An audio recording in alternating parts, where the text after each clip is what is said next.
Hello friends, welcome to optimistic studies. Optimistic studies में आप सभी का स्वागत है। आज से हम हिंदी का क्लास स्टार्ट कर रहे हैं और हिंदी के अंतर्गत जैसा कि हम हिंदी की बात करें तो ये हमारे किन किन परीक्षाओं में उपयोगी है। तो जैसा कि आप सभी जानते हैं कि छत्तीसगढ़ शिक्षक भर्ती के बारे में हमारे माननीय श्री मुख्यमंत्री जी ने घोषणा की है। तो इसका मतलब छत्तीसगढ़ में शिक्षक भर्ती निकलने वाली है, तो उसमें जो है हिंदी आपको पढ़नी है। फिर उसके बाद यदि हम बात करें तो खबर है कि ADEO की भी वैकेंसी आने वाली है। हालांकि अभी इसके बारे में कि कब आएगी कब नहीं आएगी अभी ये पता नहीं, लेकिन निश्चित रूप से ADEO की वैकेंसी भी आएगी, जिसके अंतर्गत 30 नंबर का आपका हिंदी ADEO में आने वाला है। साथ में यदि हम बात करते हैं तो CG व्यापम जितने भी एग्ज़ाम्स को कंडक्ट करता है तो उसमें भी आपका हिंदी पोर्शन रहता है। CGPSC CSAT में भी आपका हिंदी रहता है। तो इन सभी एग्ज़ाम्स के लिए आपको हिंदी में आपकी स्ट्रॉन्ग पकड़ होनी चाहिए। तो अभी हम इसी को ध्यान में रखते हुए जैसा कि हमने टारगेट किया छत्तीसगढ़ शिक्षक भर्ती ADEO CG व्यापम के सभी एग्जाम्स एवं CGPSC में भी हिंदी का पोर्शन रहता है। एवं यदि आप किसी अन्य राज्य से बिलोंग करते हैं तो उनमें भी जहाँ कहीं भी हिंदी आपके सिलेबस में मेंशन है, आप जिस भी एग्ज़ाम्स की तैयारी कर रहे हैं तो उसमें यदि आपके सिलेबस में हिंदी मेंशन है तो उन सभी एग्ज़ाम्स के लिए ये आज का सेशन आपके लिए इम्पॉर्टेंट रहने वाला है। आई होप आप लोगों को पता चल गया होगा कि किन किन एग्ज़ाम्स में ये आपके लिए लाभकारी साबित होने वाला है। तो चलिए फिर हम आज की क्लास को स्टार्ट करते हैं, जिसके अंतर्गत आज हम फर्स्ट क्लास में क्या देखने वाले हैं। तो आज हम वचन देखने वाले हैं, ठीक है। लेकिन क्लास स्टार्ट करने से पहले यदि आप चैनल में पहली बार विजिट कर रहे हैं तो चैनल को सब्सक्राइब कर लीजिए और बेल नोटिफिकेशन को ऑन रखें, जिससे हम जो भी वीडियो डालें तो आप तक पहुंचती रहे। साथ में यदि क्लास आपको अच्छी लगे तो ज़रूर लाइक कीजिएगा, ज़्यादा से ज़्यादा लोगों तक शेयर भी ज़रूर कीजिएगा। तो चलिए फिर हम स्टार्ट करते हैं आज के हमारे फर्स्ट टॉपिक से, जो कि है हमारा वचन। तो वचन है क्या, एग्जैक्टली वचन है क्या? तो वचन क्या है? वचन संज्ञा का वह लक्षण है जो एक या एक से अधिक का बोध कराता है। एक या एक से अधिक, एक का बोध कराया तो हम उसको क्या बोलेंगे? एक वचन। एक से अधिक का बोध कराया तो हम उसको क्या बोलेंगे? बहुवचन। और यही चीज लिखी है कि नहीं यहाँ पे कि संज्ञा का वह लक्षण है या फिर संज्ञा का वह विकार है जो हमें क्या करवाता है? एक या एक से अधिक का बोध करवाता है। आइए देखते हैं, लड़का खेल रहा है, क्या हुआ? ये एक वचन हुआ ना। लड़के खेल रहे हैं, क्या हुआ? ये बहुवचन हुआ। लड़की पढ़ रही है, लड़की पढ़ रही है, क्या हुआ? ये एक वचन। लड़कियां पढ़ रही हैं, क्या बोलेंगे हम? बहुवचन। यहाँ पे एक का बोध कराया, यहाँ एक से अधिक का बोध कराया। समझ में आया? बिल्कुल निश्चित रूप से आप लोग यहाँ पे जान रहे हैं, लेकिन फिर भी हम बेसिक से पढ़ेंगे और बेसिक टू एडवांस जो भी आपका प्रेजेंट में एग्ज़ाम पैटर्न है उस तरीके से हम करेंगे। साथ में हम ये पहले थ्योरी पढ़ेंगे और उसके बाद में हम इसको रिवीजन कैसे किया करेंगे, हम MCQ के पैटर्न में इसका रिवीजन भी किया करेंगे, तो जिससे आपका एक भी क्वेश्चन गलत नहीं होना चाहिए। और इसकी जिम्मेदारी ऑप्टिमिस्टिक स्टडीज़ की रहेगी। बस आपको क्या करना है, आपको जो है क्लासेस को अच्छे से अटेंड करना है, साथ में पढ़ते हुए चलना है, रिवीजन करते चलना है आपको, ठीक। यदि हम भेद की बात करें तो वही होता है जैसा कि हमने देख लिया, एक वचन और बहुवचन। एक वचन में क्या होता है? तो किसी एक वस्तु, पदार्थ, प्राणी या व्यक्ति का बोध होता है, किसी एक का बोध होता है तो उसे हम क्या बोल देते हैं? एक वचन बोलते हैं। जैसे कि लड़की, पुस्तक, कविता, गाड़ी आदि। बहुवचन में हम क्या बोलेंगे? तो बहुवचन यानी कि एक से अधिक वस्तुओं, पदार्थों, प्राणियों, व्यक्तियों का बोध हो, जैसे कि लड़कियां, पुस्तकें, कविताएं, गाड़ियां आदि। ये तो बिल्कुल हमें पता है, लेकिन एग्जाम में इतना इजी पूछते नहीं है, तो फिर क्या पूछते हैं आइए देखते हैं, समझते हैं। वचन की पहचान कैसे करेंगे हम? हमें ये बिल्कुल पता है कि जहाँ पे एक के बारे में बोले तो एक वचन, जहाँ पे एक से अधिक के बारे में बोले तो वहाँ पे बहुवचन, लेकिन एग्जामिनर तो इतना आसान पूछते नहीं है। हम कैसे पहचानेंगे आइए देखते हैं, समझते हैं हम। यहाँ पे क्या लिखा हुआ है, शब्दों के वचन पहचानने के लिए प्रमुख 2 तरीके हैं। कौन कौन से वो 2 तरीके हैं? संज्ञा या सर्वनाम शब्दों के द्वारा, संज्ञा या सर्वनाम शब्दों के द्वारा। दूसरा क्या है, तो वाक्य में प्रयुक्त क्रिया के द्वारा। इसका मतलब हमें क्या याद रखना है, हमने बचपन से पढ़ रखा है, हमने ना संज्ञा पढ़ा, हमने सर्वनाम पढ़ा, बिल्कुल पढ़ा। अब उसको हम क्या करेंगे, अब हम वचन को पहचानने में लगा देंगे। वो एक तरीका हो गया। दूसरा तरीका क्या होगा कि वाक्य में जो क्रिया प्रयोग में आ रही है, जो जिस क्रिया का प्रयोग किया जा रहा है, उससे भी हम वचन को पहचान लेंगे। कैसे पहचानेंगे उसको भी समझेंगे, टेंशन आपको नहीं लेना है, बस सुनते जाना है। यदि हम बात करें कि किस तरीके से हम संज्ञा या सर्वनाम शब्दों के द्वारा वचन की पहचान करेंगे। कन्या खेल रही है, क्या बोला गया है, कन्या खेल रही है। यहाँ क्या लिखा है, कन्याएं खेल रही हैं, कन्याएं खेल रही हैं। वह पढ़ रहा है, वे पढ़ रही हैं। इन वाक्यों में कन्या एक वचन, कन्याएं क्या है, तो बहुवचन है। ये दोनों क्या है, संज्ञाएं हैं। क्या है, संज्ञाएं हैं। वह एक वचन और वे क्या है, बहुवचन। ये दोनों क्या है, तो सर्वनाम है। तो यहां से एक वचन तथा बहुवचन का बोध सरलता से हो रहा है, बिल्कुल हो रहा है। आइए फिर से देखें, फिर से पढ़ें और जानने समझें कि क्या लिखा है एग्जैक्टली। कन्या क्या है, तो कन्या तो हमें ये पता है कि कन्या तो संज्ञा है, कन्या संज्ञा है। वह वे जो शब्द संज्ञा के स्थान पर प्रयोग किए जाते हैं तो उसे तो हम सर्वनाम कहते हैं। संज्ञा क्या है, किसी व्यक्ति, वस्तु, स्थान या गुण या भाव के नाम को हम संज्ञा कहते हैं। बिल्कुल हमने पढ़ रखा है बचपन से, और जो कि हम आगे अपने आगे वाले सेशंस में हम पढ़ेंगे भी, अच्छे से पढ़ेंगे, लेकिन फिर भी इतनी जानकारी तो है हमें। कन्या क्या है, तो कन्या एक संज्ञा है, लेकिन यहाँ से हमें पता कन्या खेल रही है। अच्छा, ये तो एक के बारे में बोला गया, कन्याएं खेल रही हैं, यानी कि यहाँ पे तो बोल दिया गया। यहाँ पे हमें बिल्कुल कन्या तो हमें पता है कि ये संज्ञा है, लेकिन ये तो हमें क्या बता दिया कि बहुवचन है। वह पढ़ रहा है, बिल्कुल हमें पता है कि वह जो है सर्वनाम है, लेकिन पढ़ रहा है यहाँ पे लिखा है, इसका मतलब वह क्या है, वह सर्वनाम है, लेकिन हमें ये बता दिया ये कि ये तो एक वचन है। वे लिखा हुआ है तो हम बोल देंगे कि ये तो बहुवचन है, ये तो बहुवचन है। आगे देखते हैं कि क्रिया के द्वारा हम कैसे पहचान कर सकते हैं। तो कुछ संज्ञाएं एक वचन तथा बहुवचन में समान होती हैं, जैसे कि शेर।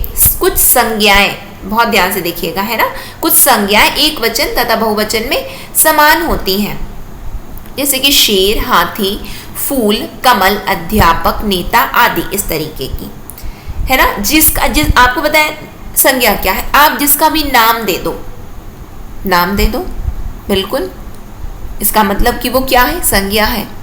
तो यहाँ पे हमें ये समझ में आया कि कुछ कुछ संज्ञाएं ऐसी होती हैं कि एक वचन में भी वही प्रयोग में ला ली जाती हैं एवं बहुवचन में भी वही प्रयोग में ला ली जाती। तब तो ये फिर दिक्कत वाली बात हो जाएगी, पहचानेंगे कैसे। यहाँ पे तो हम जान गए कन्या लिखा था तो हम जाने अच्छा यहाँ पे तो एक वचन, कन्याएं लिखा तो हम समझ गए बहुवचन है, लेकिन एग्जामिनर फंसा देंगे कि पता ही नहीं चल पाएगा कि एक संज्ञा कौन सी है, एक वचन की है या बहुवचन की है। तो इसीलिए हम दूसरा वाला अपना तरीका अपनाएंगे जहाँ पे हम प्रयुक्त क्रिया के माध्यम से भी एक वचन बहुवचन को पहचान लेंगे। कुछ संज्ञाएं जैसे कि हमने यहाँ पे देख लिया, तो ऐसे शब्दों में, ऐसे शब्दों के वचन की जानकारी हमें क्रिया के द्वारा होगी। कैसे होगी आइए देखें समझें। हाथी गन्ना खा रहा है, बिल्कुल खा रहा है। हाथी गन्ने खा रहे हैं, गन्ने खा रहे हैं। जिन शब्दों से किसी कार्य का करना या होना पता चले तो उसे हम क्या कहते हैं, उसे हम क्रिया कहते हैं। करना या होना पता चले, उसे हम क्या कहते हैं? क्रिया कहते हैं। हाथी तो हमें पता है कि ये संज्ञा है, लेकिन खा रहा है, और यहां लिखा है खा रहे हैं। गन्ने से लेना देना नहीं, गन्ना खाया जाए, चाहे उसके पत्ते पौधे जो भी खाना है उसको खा जाए, पत्ते खा जाए। यहां पे मैटर क्या करता है हमारे लिए? जिन शब्दों से किसी कार्य का करना या होना पता चले, खा रहा है, यहाँ पे खा रही है, बिल्कुल पता चला हाँ ये तो बहुवचन की बात बोली गई। अध्यापक पढ़ाता है, यहाँ लिखा है अध्यापक पढ़ाते हैं। अध्यापक तो दोनों में एक है, संज्ञा से तो संज्ञा वाला रूल तो यहाँ पे फेल हो गया, लेकिन यहाँ पे क्रिया के द्वारा हमने पहचान लिया। यहाँ शेर रहता है, शेर तो रहता है, बिल्कुल शेर है। यहाँ शेर रहते हैं, यहाँ शेर रहते हैं, है ना। इस जंगल में शेर रहते हैं, इस गुफा में शेर रहता है। समझ में आ रहा है आप लोगों को? तो यहाँ से हमें ये समझ में आया कि जहाँ पे संज्ञा वाला रूल फेल हो जाएगा वहां पे हमें क्या करना है, जहाँ संज्ञा सर्वनाम फेल तो अपना दूसरा हथियार हम निकालेंगे, क्रिया का हथियार निकाल लिए और हम आंसर में पहुंच गए। तो इन वाक्यों से हमें पता चला कि हाथी, अध्यापक, शेर तो एक वचन तथा बहुवचन का ज्ञान उनके साथ प्रयुक्त क्रियाओं के वचनों से हो जाता है, बिल्कुल पता चला। अब लेकिन ये भी तो इतना भी पता है, लेकिन और आगे आइए देखते समझते हैं कि और क्या है इसमें, हमें वचन में और क्या पढ़ने की आवश्यकता है। तो एक वचन के स्थान पर बहुवचन का प्रयोग किया जाता है। जहाँ पे एक वचन रहता है वहां बहुवचन भी प्रयोग में ला लिए जाते हैं। बहुत सारे मैं को हम बोलते हैं, बोलेंगे खुद के बारे में, मैं लिख रहा हूं तो बोलेंगे हम लिख रहे हैं। तो यहां से तो हमें पता ही नहीं चला कि व्यक्ति एक है या बहुत सारे हैं, ये केवल एग्जाम्पल है ना। यहाँ पे आपके मतलब कि ये जो होने वाला है वहां से उससे रिलेट नहीं करना है आपको, एग्जाम्पल बस है कि किस तरीके से हम बोल सकते हैं कि एक वचन के स्थान पर बहुवचन का प्रयोग। आइए देखते हैं समझते हैं। निम्नलिखित दशाओं में एक वचन के स्थान पर बहुवचन का प्रयोग किया जाता है। कैसे है? जैसे कि हमें यदि किसी को आदर या सम्मान देना है तो आदर या सम्मान दर्शाने हेतु हम क्या करते हैं, तो वहां पे हम एक वचन का प्रयोग ना करके हम बहुवचन का प्रयोग कर लेते हैं। कैसे? आदर या सम्मान प्रकट करने के लिए एक वचन के स्थान पर बहुवचन का प्रयोग किया जाता है। जैसे कि श्री राम अयोध्या में रहते थे, श्री राम अयोध्या में रहते थे, ये तो एक है। अयोध्या में रहते क्यों आ गया? रहते रहता बोल देते तो नहीं। हमें क्या करना है, हमें आदर सम्मान देना है ना। हमें क्या करना है, आदर सम्मान देना है। इसीलिए हमने क्या कह दिया, रहते थे। श्री कृष्ण दुर्योधन को समझाकर चले गए, हम बोल देते ना श्री कृष्ण दुर्योधन को समझाकर चला गया। नहीं, हम तो नहीं बोल रहे हैं। क्यों? क्योंकि हमें क्या करना है, सम्मान देना है, हमें आदर देना है।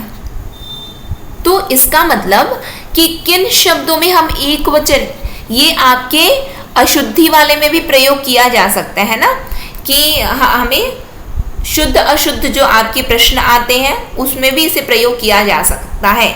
तो आपको एक एक चीज बिल्कुल क्रिस्टल क्लियर रहनी चाहिए कि कहाँ से क्या चीज हमें याद करना है।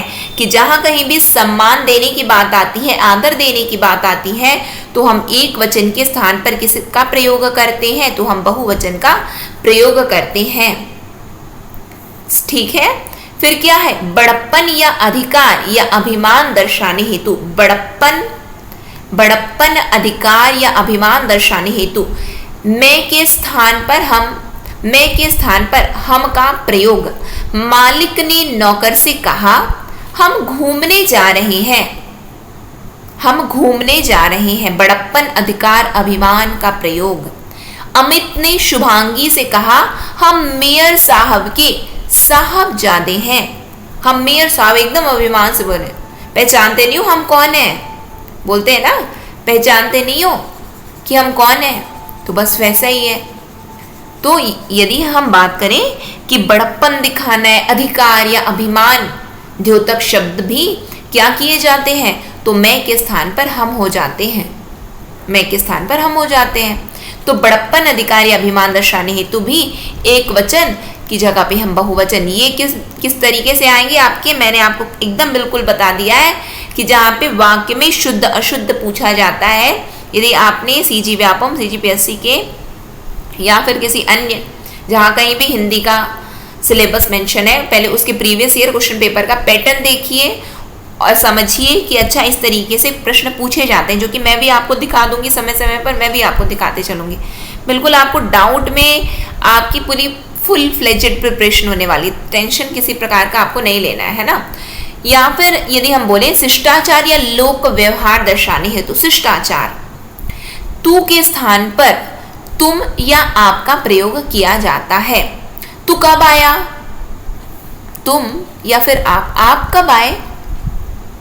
अब तेरा ही सहारा है, अब तुम्हारा या आपका ही सहारा है ना। तो यहाँ पे यदि हम शिष्टाचार लोक व्यवहार की बात करें तो हम बहुत जगह अपने छोटों को भी आप बोलते हैं, अपने छोटों को हम तू की जगह तुम बोलते हैं।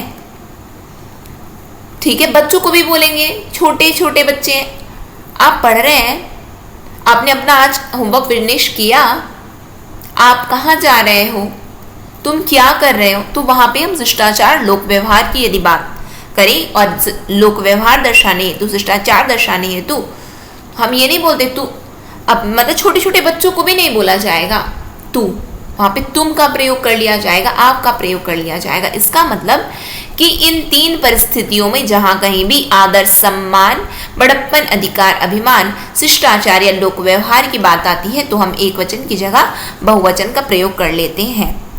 फिर यदि हम बात करें कि बहुवचन के स्थान पर भी कहीं कहीं एक वचन का प्रयोग किया जाता है, कब किया जाता है, तो कई बार जातिवाचक शब्द एक वचन में ही बहुवचन का बोध करा देते हैं। जातिवाचक जो होते हैं, मुंबई का केला प्रसिद्ध है, मुंबई का केला प्रसिद्ध है, बोलना नहीं पड़ा, मुंबई के केले प्रसिद्ध हैं, मुंबई का केला प्रसिद्ध है, जातिवाचक है। उनके पास 1 लाख रुपया है, 1 लाख रुपए हैं भी बोल देते हैं, लेकिन यहाँ पे भी, यहाँ से हमें पता चल गया कि उनके पास 1 लाख रुपया है, 1 लाख रुपया है, जातिवाचक है। तो जातिवाचक शब्द एक वचन में ही बहुवचन का बोध करा देते हैं। तो यहाँ से हमें बिल्कुल ये याद रखना है कि बहुवचन के स्थान पर एक वचन का भी प्रयोग किया जाता है। अगेन बताऊंगी किस तरीके से प्रश्न आएंगे। शुद्ध अशुद्ध आपको खोजना है ना। निम्नलिखित वाक्यों में अशुद्धियां खोजिए। निम्नलिखित वाक्यों में शुद्ध कथन का पहचान करने में इस तरीके से प्रश्न पूछे जाते हैं, तो ऐसे आपको याद करते हुए चलना है। इन वाक्यों में केला तथा रुपया बहुवचन होने पर भी हमें एक वचन शब्दों का ही प्रयोग हुआ है, पर भी इनके लिए एक वचन शब्दों का प्रयोग हुआ है। सदा एक वचन में प्रयोग किए जाने वाले शब्द कौन कौन से जो कि सदैव एक वचन में ही रहते हैं, जैसे कि जिन शब्दों का सदैव एक वचन में प्रयोग होता है तो उनमें से कुछ शब्द क्या है, तो माल, आकाश, पानी, वर्षा, जनता, बालू, सामान, सहायता आदि बहुत सारे हैं। आकाश से पानी बरस रहा है, आप यहाँ पे तो नहीं बोलते आकाशी, आकाशाओं, ऐसा तो नहीं बोला जाता, आकाश से पानी बरस रहा है। जनता बालू पर बैठी है, बालुएं तो नहीं बोल दिए, बालुओं तो नहीं बोल दिए, हम क्या बोलते हैं बालू, बालू मतलब समझते रेत है ना। तो जनता बालू पर बैठी है। हमारा घी शुद्ध है, हमारा घी शुद्ध है, घी बोल रहे हो, घिए तो नहीं बोल रहे, घियों तो नहीं बोल रहे, हम क्या बोल रहे हैं, हमारा घी शुद्ध है। तो कुछ ऐसे शब्द होते हैं जो कि हमेशा हमेशा वो एक वचन में ही रहते हैं, उनका बहुवचन हमें नहीं करना है। और सदा बहुवचन में प्रयोग किए जाने वाले शब्द कौन से हैं, तो जिन शब्दों का सदैव बहुवचन में ही प्रयोग होता है तो उनमें से कुछ शब्द क्या हैं, जैसे कि दर्शन, दर्शन, बाल, प्राण, लोग, हस्ताक्षर आदि शब्दों का प्रयोग सदैव बहुवचन में किया जाता है। मैंने उनके दर्शन किए, मैंने उनके दर्शन किए, ठीक। फिर क्या है, उनके प्राण निकल गए, उनके प्राण निकल गए, यानी कि आपको ये क्या याद रखना है, उनके प्राण निकल गए। यहाँ पे तो एक व्यक्ति की बात बोली जा रही, उनके प्राण निकल गए, लेकिन फिर भी ये क्या है, तो ये शब्द का प्रयोग सदैव बहुवचन में किया जाता है, बहुवचन। फिर क्या है, समूह, समुदाय, वर्ग, जन, वृंद, गण, लोग जोड़कर बनाने वाले शब्दों का प्रयोग बहुवचन में होता है। जैसे कि छात्र गण, गण जोड़ दिए तो यहाँ पे क्या हो गया, तो छात्रगण पढ़ रहे थे, छात्र पढ़ रहे, छात्र पढ़ रहा है बोल देते तो एक वचन। जहां पे गण जुड़ गया तो उसे हम क्या बोलेंगे, तो बहुवचन हो गया।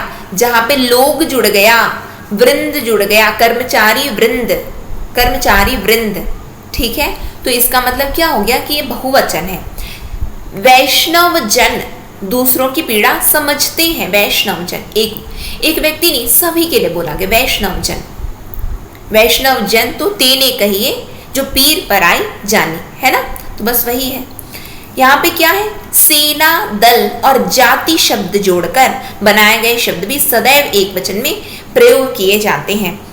हमारी सेना लगातार आगे बढ़ रही है, एक वचन नहीं, बहुवचन, सदैव बहुवचन में प्रयोग किए जाते हैं। हमारी सेना लगातार आगे बढ़ रही है, हमारा दल अहिंसावादी है, ये बहुवचन आएगा, है ना, वो एक वचन गलती से लिखा गया है।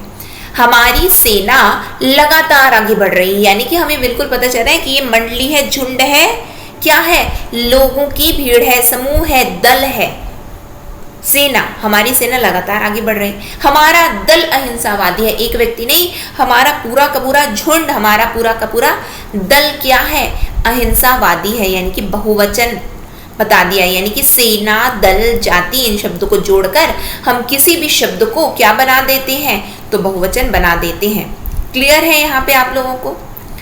फिर उसके बाद यदि हम देखें कि आसान जो शब्द पूछे जाते हैं कहीं कहीं पे एग्जाम में, तो क्या क्या रहते हैं उसको भी आइए देखते हैं, समझते हैं।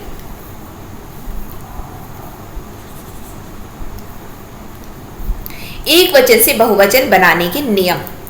अकारांत पुल्लिंग शब्दों के अंत में, अकारांत पुल्लिंग शब्दों के अंत में आ के स्थान पर ए करने से वे बहुवचन बन जाते हैं। जैसे कि बच्चा, बच्चे, आ है ना, ये क्या है, आ में क्या करना है, ए जोड़ना है।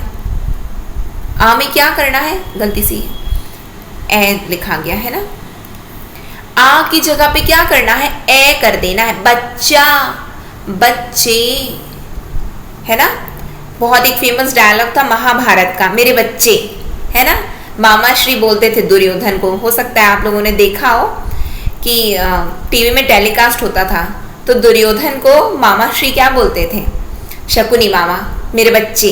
तो बस वैसे ही है, बच्चा से क्या हो जाएगा, बच्चे, है ना। फिर तोता, तो क्या होगा, आ आया है, क्या करना है आपको, ए जोड़ना है और क्या कर देना है, अंत में आ के स्थान में ए करना है और बहुवचन आपका बन गया। कौवा, कौवे, पंखा, पंखे, पटाखा, पटाखे, कपड़ा, कपड़े, ठीक। परंतु चाचा, मामा, पिता आदि कुछ ऐसे शब्द हैं जिनके बहुवचन रूप में आ का ए नहीं होता। चाचा, चाचे, मामा, मामे, पिता, पिते, ऐसे बोलेंगे क्या, नहीं बोलेंगे, बोलेंगे नहीं बोलेंगे। तो यहाँ पे वो ये वाला रूल आपको ये याद रखना है, कुछ शब्द ऐसे हैं जहाँ पे बहुवचन बनाना है तो आ में ए मत जोड़ देना, वहां पे उसको वैसे ही रहने देना, है ना। चाचाओं बोला जाता है, मामाओं बोला जाता है ना, मामी बिल्कुल उसको शब्द बिगाड़ करके बिल्कुल बोला जाता है, लेकिन होता तो नहीं है ना। फिर अकारांत स्त्रीलिंग शब्दों के अंत में अ के स्थान पर ए लगाना है, चंद्र बिंदु, है ना। तो रात, राते, सड़क, सड़कें, बहन, बहने, पुस्तक, पुस्तकें, क्या जुड़ा है, ए जुड़ा है। बात, बातें, लड़का, लड़के, लड़का, लड़के, यहाँ पे नहीं, स्त्रीलिंग नहीं, लड़का नहीं, ये वाला शब्द, ये वाला उदाहरण यहाँ पे हम इसको कंसिडर नहीं करेंगे, है ना। बस हम इतना बात, बातें। फिर अकारांत स्त्रीलिंग शब्दों के अंत में आ के बाद ए लगाने से भी बहुवचन बनते हैं। सेना सेनाएं, माता माताएं, महिला महिलाएं, कविता कविताएं, माला मालाएं, बाला बालाएं। क्या हुआ है? आ के बाद आ के स्थान पर ए जुड़ गया है। और स्त्रीलिंग में क्या होता है? आ के स्थान पर ए जुड़ जाता है ना? चंद्रबिंदु था वो। और पुल्लिंग में हमने क्या देखा? आ की जगह पे ए जुड़ता है, तो ये किसके लिए हो गया? ये स्त्रीलिंग के लिए हो गया। ठीक, फिर उसके बाद पुल्लिंग की यदि हम बात करेंगे तो क्या हमने देखा? आ के स्थान पे ए जुड़ गया तो वो क्या बन गया? एक वचन से बहुवचन बन गया। आगे देखते हैं, इकारांत स्त्रीलिंग संज्ञा शब्दों के बहुवचन बनाते समय अंत में या जुड़ जाता है और इकारांत होने पर ई का हिरस्व करके या जोड़ दिया जाता है। कैसे जोड़ा जाता है आइए देखते हैं। ई का या कर देते हैं, बड़ी ई का क्या कर देंगे? या जोड़ दिया जाता है हिरस्व करके, यानी कि दीर्घ का हिरस्व कर दिए, यानी कि छोटा बना दिए। समझ में आ रहा है? दीर्घ का हिरस्व कर दिए हैं, छोटा बना दिए हैं। नहीं समझ में आ रहा है कहीं पे तो बिल्कुल आप लोग मुझसे पूछ सकते हैं कि ये चीज हमें समझ में नहीं आई है, हम फिर से उसको समझने की कोशिश करेंगे। यहाँ पे हम बात करें बकरी, ई हुआ, सबसे पहले याद क्या करना है कि ना छोटी ई की मात्रा होगी, पहले लगा दो। फिर बोला गया ई का या होना है, ई का या, तो ई तो आया है तो उसका याद कर देना है। बकरियां, मछली, अच्छा ई आया ना, पहले तो सबसे पहले ना इसको क्या करना है? छोटी कर देना है, यानी कि म छ। अब ई आया है तो उसका क्या करना है? या करना है। मछलियां, नदी आया है, क्या ई आ गया है, इसका मतलब सबसे पहले तो उसको छोटी कर दो और क्या कर दो? या, ई है तो या जोड़ दो, बहुवचन बन गया। तिथि, तिथि तो यहाँ पे नहीं आया है, जो चीज नहीं आया है तो उसको जबरदस्ती बदल देना। अच्छा छोटा ई है तो बड़ा ई कर दे, नहीं, नियम को याद रखना। ये घुमाने के लिए एग्जामिनर हम रट लेते हैं अच्छा ऐसा होगा, नहीं, यही तो बिल्कुल दिया ही नहीं है, बड़ा ही दिया नहीं तो आपको बदल नहीं देना है, उसको वैसे ही लिख देना है। छोटा ई रहेगा तो वैसे ही आपका आएगा। समझ में आया? बड़ा ई को बस केवल चेंज करना, छोटा ई को मत बदल देना। फिर लड़की तो लड़कियां, ठीक, समझ में आया? इतनी चीजें क्लियर है आप लोगों को। फिर जिन स्त्रीलिंग शब्दों में के पीछे या हो वहां या के स्थान पर या कर देने से बहुवचन बन जाते। चिड़िया चिड़िया, कुटिया कुटिया, चूहिया चूहिया, बुढ़िया बुढ़िया, डिबिया डिबिया, खटिया खटिया। हो गया ना बहुवचन। फिर जिन स्त्रीलिंग शब्दों के अंत में उ या औ होता हो तो उनमें ए लगा देने से बहुवचन बन जाते हैं तथा ऊ को ऊ कर दिया जाता है, यानी कि बड़ा ऊ को छोटा ऊ करना है। वस्तु तो उसको नहीं बदलना है, छोटा ऊ तो छोटा ऊ रहने देना है, बस ए जोड़ना है। वहां पे क्या जोड़ा था हमने? या जोड़ा था। क्या जोड़ा था? लड़कियां, है ना। फिर वधु तो छोटा ऊ पहले कर दो, छोटा ऊ कर दो, वधु। फिर क्या जोड़ना है? ए जोड़ना है, तो वधुएं। धातु तो इसको नहीं बदल देना, उसको नहीं बदलना है आपको। बहु तो बहुएं। गौ गौएं। धेनु उसको मत बदल देना, तो छोटा ऊ तो छोटा ऊ रहने देना है, बड़ा ऊ को बस बदलना है, बड़ा ई को बदलना है। और कुछ शब्दों के अंत में वृंद वर्ग जन लोग गण आदि शब्द लगाए जाएं तो वे बहुवचन बन जाते हैं। जैसे मजदूर तो मजदूर वर्ग, ऊपर में हमने देखा। विद्यार्थी विद्यार्थी वर्ग। पक्षी पक्षी वृंद। गुरु गुरुजन गुरु गुरुजन। प्रजा प्रजाजन। नेता नेतागण। विद्यार्थी विद्यार्थी गण। तो हो गया। आज एक क्वेश्चन आपको मैंने दिया था कम्युनिटी सेक्शन में, है ना, तो वहां पे लिखा था कि सूर्या, सूर्या शब्द दिया हुआ था, ठीक है, जिसका हमें क्या करना था? तो सूर्या का हमें क्या बनाना था? सूर्या का हमें स्त्रीलिंग करना था। सूर्य दिया था, सॉरी यहाँ पे थोड़ा सा मैंने तो आपको आंसर ही बता दिया। सूर्य दिया हुआ था, हमें क्या करना था? तो हमें उसका स्त्रीलिंग बताना था। सूर्य शब्द का स्त्रीलिंग क्या होता है? तो सूर्य शब्द का स्त्रीलिंग सूर्या होता है। कम्युनिटी सेक्शन डेली चेक किया करो, वहां पे क्वेश्चन पोस्ट होते हैं, उनका आंसर दिया करो। सभी आपके एग्जाम्स में पूछे जाने वाले प्रश्न हैं, पूछे गए हैं और बिल्कुल उसी पैटर्न के एग्जाम्स में आते भी हैं।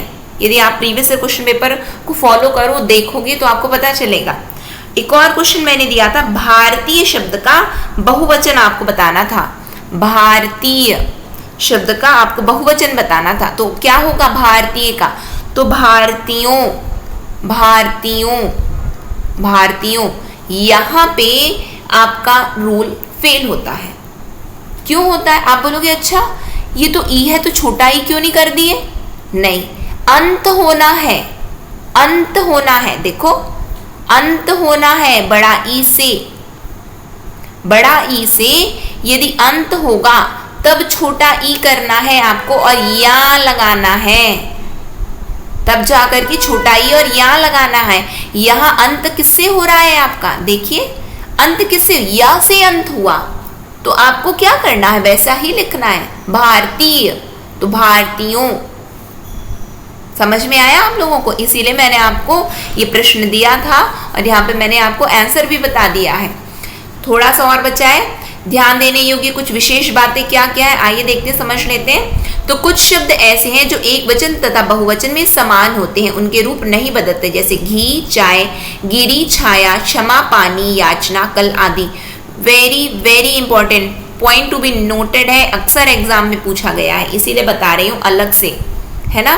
कुछ शब्द ऐसे हैं जो सदा एक वचन में ही प्रयोग किए जाते हैं, जैसे कि जनता, दूध, वर्षा, आग, आकाश, प्रजा, भीड़। कुछ शब्द ऐसे हैं जो सदा बहुवचन में ही प्रयोग किए जाते हैं, जैसे कि आंसू, बाल, लोग, होश, दर्शन, प्राण, हस्ताक्षर आदि। हम तिरुपति बालाजी के दर्शन करने जा रहे हैं, मैं दर्शन करने जा रहा हूं, है ना। तो वैसे फिर क्या है? धातुओं का बोध कराने वाले जातिवाचक संज्ञाएं तथा भाववाचक संज्ञाएं एक वचन में ही प्रयोग की जाती हैं, जैसे सोना धातु है, धातुओं का बोध करा रही हैं, तो धातुओं का बोध कराने वाली जातिवाचक संज्ञाएं तथा भाववाचक संज्ञाएं एक वचन में ही रहती हैं, सोना, चांदी, सत्य, प्रेम, घृणा। समझ में आया? जो जातिवाचक संज्ञाएं हैं, भाववाचक संज्ञाएं हैं, जो धातुओं का बोध करा दे, ऐसा नहीं कि सभी, जो धातु का बोध करा दे तो हम उसे क्या बोलेंगे? धातु का बोध कराने वाली जातिवाचक संज्ञाएं एवं भाववाचक जो संज्ञा, भाव आपके हृदय के जो भाव हैं, सत्य, प्रेम, घृणा, इस तरीके के जो भाव उत्पन्न होते हैं, तो ये सदैव क्या रहते हैं? तो एक वचन में ही रहते हैं। तो ये पॉइंट टू बी नोटेड था, ध्यान देने योग्य विशेष बातें थी जो कि आपको याद रखनी है, ठीक है। तो फिर आज की सेशन को हम यहीं पे एंड करेंगे। इसका हम क्या करेंगे? इसका हम जो है MCQ भी डिस्कस करेंगे, लेकिन नेक्स्ट सेशन में करेंगे। ये सेशन आपको कैसा लगा? यदि अच्छा लगा हो तो ज़रूर लाइक कीजिएगा, ज़्यादा से ज़्यादा लोगों तक शेयर ज़रूर कीजिएगा। आप जिस भी ग्रुप्स में ऐड हो, जो भी आपके फ्रेंड सर्कल हैं, जहाँ पे भी आप सोशल मीडिया अकाउंट्स में जहाँ पे भी आप एक्टिव हो, तो ज़रूर शेयर कीजिएगा। और यदि आपको अच्छा लगा हो तो लाइक भी कीजिएगा, और यदि आपने चैनल को सब्सक्राइब नहीं किया है तो चैनल को भी सब्सक्राइब कर लीजिए और बेल नोटिफिकेशन को ऑन रखिए, जिससे हम जो भी वीडियो डालें तो आप तक पहुंचती रहे। साथ में थोड़ी सी आप लोगों को एक जानकारी देनी थी, और वो ये जानकारी है कि हमारे मोबाइल ऐप में यकीन बैच चल रहा है। यकीन बैच है क्या? तो यकीन बैच आपके CG व्यापम द्वारा आयोजित सभी प्रतियोगी परीक्षाओं के लिए है। तो 15 अगस्त तक उसकी वैलिडिटी कितनी है? तो आपको ऑप्टिमम प्राइस में मिल जाएगा, अदरवाइज ये प्राइस जो है आपको 15 अगस्त है ना, अदरवाइज ये प्राइस जो है आपका रेज हो जाएगा, बढ़ जाएगा। साथ में आपका संगवारी बैच चल रहा है। संगवारी बैच क्या है? तो संगवारी बैच है आपका ABEO एग्जाम के पेपर 2 का ये जो है PDF कोर्स है, जो कि आपको जो है टॉप 200 लोगों के लिए ही प्राइस जो है 799 रखा गया है। साथ में यदि आप ABEO एग्जाम की प्रिपरेशन करना चाहते हैं, वीडियो प्लस PDF कोर्स, तो उसके लिए भी अलग है, तो उसको भी आप ज्वाइन कर सकते हो। आप ADEO एग्जाम को ज्वाइन कर सकते हो, मोबाइल ऐप में चल रहा है। CGPSC CG व्यापम का कंबाइन कोर्स चल रहा है, जिसमें अभी ऑफर चल रहा है, ठीक है। तो आप इसको भी ज्वाइन कर सकते हो, जहाँ पे आपको पूरा CGPSC CG व्यापम में जो प्रेजेंट पैटर्न में एग्जाम्स जो हो रहे हैं उस तरीके का आपको, उस लेवल का आपको प्रिपरेशन करवाया जाएगा। तो ये थोड़ी जानकारी रही है जो कि आपको आशा है कि आपको, यदि आप इच्छुक होंगे तो आपको अच्छी लगी होगी। इस प्रकार की कोई भी इन सभी कोर्स से संबंधित किसी भी प्रकार की जानकारी के लिए आपको करना क्या है, तो आपको दिए गए इस नंबर पर आप लोग कॉल करके क्या कर सकते हो, आप लोग कॉल करके अपनी जो भी आपको जानकारी लेनी है तो आप लोग ले सकते हैं। साथ में आप हमारे मोबाइल ऐप, जिसकी लिंक डिस्क्रिप्शन बॉक्स में है, साथ में कमेंट सेक्शन में भी है, या फिर गूगल प्ले स्टोर से आप हमारे मोबाइल ऐप को डाउनलोड कर सकते हैं और वहाँ पे आकर के भी आप किसी भी प्रकार की यदि आपको जानकारी चाहिए तो आप लोग ले सकते हैं, ठीक है। इसी के साथ में आज के सेशन को मैं एंड करूंगी। नेक्स्ट सेशन में हम बहुत जल्द मिलेंगे। नेक्स्ट सेशन तक के लिए optimistic learning. Thank you for the session. जय हिंद, जय भारत।